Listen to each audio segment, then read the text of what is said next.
The Johannesburg Stock Exchange has published incorrect data due to a system error. Now, the figures initially showed that more foreigners were trading in local equities from May 31st to July 20th than initially thought. According to the central bank, the wrong figures had been quoted in the July 21st statement of the Monetary Policy Committee. But the error did not have any bearing on the committee's decision to keep the benchmark lending rate unchanged. The JSE said a hitch affecting the manner in which it extracted statistical data from its core transactional systems had caused the error. It has removed the incorrect data and says updated statistics would be available by Monday evening. And Angelo Coppola joins us from Johannesburg with some insight into this. Angelo, as always, welcome to the show. Now, of course, as they say, data is a king. What is the JSE saying about why this happened? And of course, what are they doing to fix it? Well, the bottom line here is they issued a very terse statement on Sunday evening, blaming it on a programming or coding error. The code, which is clearly prepared and activated by a human, extracts, as you said, that statistical data from the trading or transactional system. In this case, the data related to those foreign buyers and sellers. We aren't hearing any more on the actual programming specifics, though. The problem was picked up, we're told, and corrected on Thursday, which meant that the data that was issued on Friday morning in the first morning's report that went out was correct. The JSE obviously didn't want to make this announcement during trading hours on Friday in case there was some form of negative market reaction from participants. But other than that, that's all we know from the JSE at the moment. It's fixed and it's working. Ucha? Now, Angelo, of course, this news has everyone reassessing about 2 months of data on South Africa's investment flows. Take us through the implications of this system error, or should we say the system glitch?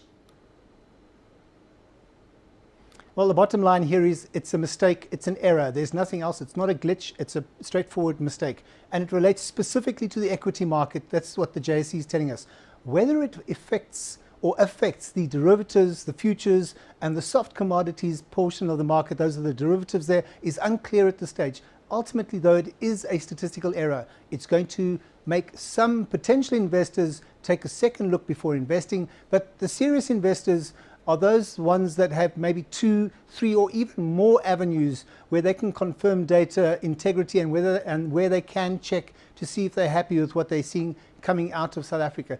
Traders and portfolio managers, one hopes, wouldn't follow the herd or follow the data. They'd look at other places to see if things were actually as they're meant to be in the first place. Conversely, though, according to an analyst I spoke to earlier, it does mean that there isn't as big an overhang, which means that there weren't as many buyers in the market. So that means there's going to be less of a sell-off in the coming weeks and months. So conversely, not a bad thing, Ucha. Now, like you said, it revealed quite a number of things. For example, foreign investors are being more cautious about South Africa's local market. Some say it also shows more pressure on the country's current account than previously thought. Take us through some of these revelations that this data revealed. Well, look, it was a computer program error, so we all accept it and we understand that.